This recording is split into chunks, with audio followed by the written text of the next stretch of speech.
ఇలా మీ కెరీర్లో తీసుకున్న నిర్ణయాలు అంటే హీరోగా మంచి ఫామ్లో ఉన్న టైంలో కూడా కొన్ని క్యారెక్టర్ అంటే ఈ సపోర్టింగ్ రోల్స్ కానీ క్యారెక్టర్ రోల్స్ కానీ ప్లే చేయాల్సి వచ్చింది.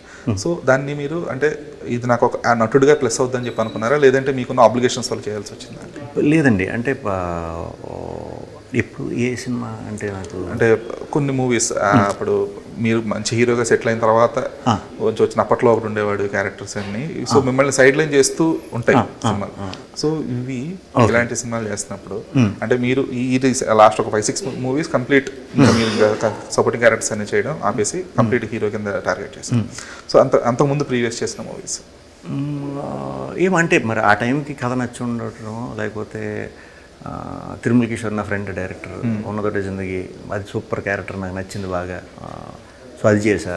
అప్పట్లో ఉండేవాడు అనేది నేను చేయించుకున్న కథ, అది నేను తయారు చేస్తు నేను మా సాగర్ చంద్ర మేమందరం చేసుకున్న సినిమాయే కాబట్టి ఇప్పటికీ అది one of the best role నా ఫిలిం. దీంట్లో ఇంకేం క్యారెక్టర్లు తక్కువే నాకు తెలిసి, 1-2 సన్ ఆఫ్ సత్యమూర్తి ప్రేమిష్కాదుల టైంలోనే చేసింది. లేదు ప్రేమిష్ కాదులు వచ్చేగానే చేశాను సన్ ఆఫ్ సత్యమూర్తి కూడా.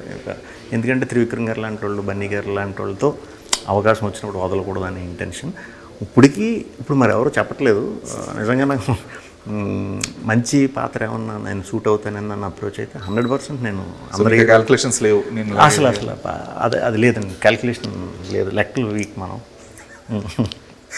ఓకే.